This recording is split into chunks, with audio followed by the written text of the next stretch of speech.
Picture this, you've just opened your brand new Quest 3 and the first thing you'll wonder is what new things can it do? Unlike most generic console upgrades, the Quest 3 packs more than just a performance increase. And in this video we will explore all that will be possible, from hanging digital pictures on your wall to turning your entire house into a haunted house. But wait, you might be wondering how I can show you all this. Well, the features and games I'm about to show you are mostly available today, and through the power of the Quest Pro, we can see a sneak peek into the future of the Meta Quest 3. With every generation, the pass-through seems to be improving, and mixed reality is now a focus from Meta, and you'll see why in a second. The original Quest 1 and 2 had this grayscale pass-through, and the Quest Pro and Quest 3 feature colour pass-through. The pass-through shown in this video is from the Pro, and to be honest, it looks better in the video than it does in the headset. But this is all set to change with the Quest 3, as it has the depth sensor that was missing from the Pro. Before I get into the games, I want us to step into what I would consider the future of the home environment. If Meta doesn't do this themselves, they are truly missing the mark, because this is what's possible. I created all of this inside an app called Figma, where you can essentially customize your own space with essentially whatever you want. You can bring in videos, GIFs, 3D assets from Sketchfab. This really is a testament of what's to come. I especially love these 3D paintings people have made, and this is what I want for our own home environments. One that we can actually consider a home, not just a selection of spaces to exist in. Imagine having a PlayStation or a few arcade machines lying around. This is the Ready Player One basement from the book. A true personalised space for you and your friends could hang out in. Figma is available for the Quest 2, Pro, and eventually the Quest 3, and truly has some mind-blowing experiences you need to try.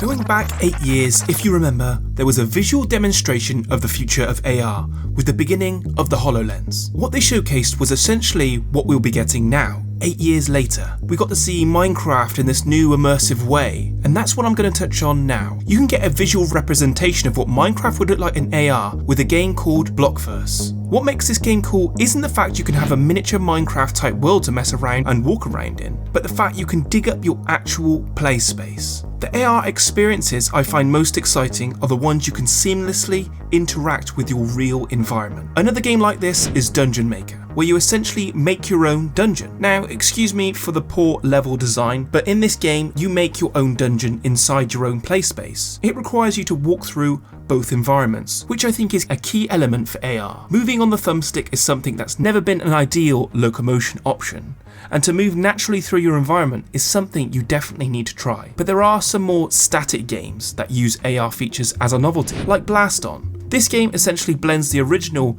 into your own environment, and the benefits of this is the self-awareness of your environment. When I play VR games, I'm incredibly self-aware as to where I am in my space, because I've punched a few walls and smashed a few lights over the years. But to play games like this, it takes that fear away and allows me to play more comfortably. Another game that has switched up its environment in favour of AR is Demeo, one of my favourite games on Quest. D&D and VR are a perfect match, and when you add AR into the mix, it really feels like you're playing a D&D game in a physical space. The way you can just seamlessly walk around your table and take the game to other parts of the room. It's just that confidence that you have in games like Blast On to freely move around your space. It truly adds a new dimension to your games, and I imagine when the Quest 3 is here, most games will be getting some sort of AR mode. A few years ago, Meta hosted an event where they utilised the Quest's external cameras through an interactive multiplayer shooter game, Dead and Buried. This was the first real use case of 3D mapping and using the environment as a play space. 4 years have passed since then, and devs are finally utilising these features to enable some incredible experiences. The next clip I'm going to show you is something of a dream or a nightmare, depending on how you look at it. The potential of pass-through has only just been explored, and the possibilities are literally endless. I remember talking a few years ago about the future of VR horror games, and even one of my first videos was on this subject. And that's essentially mapping your house and using the play space as, say, a horror game.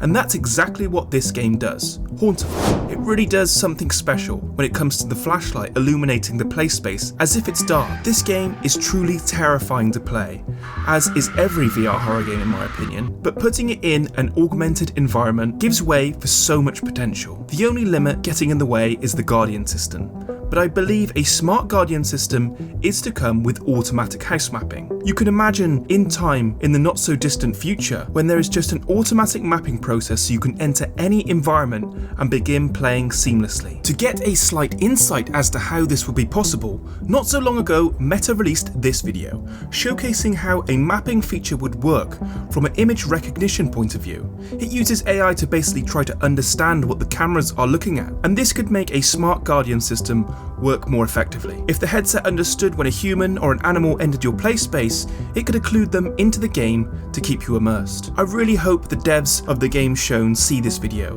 because this is just the start of AR gaming, and there is so much potential out there. Think in terms of Pokemon Go, and that is just the beginning.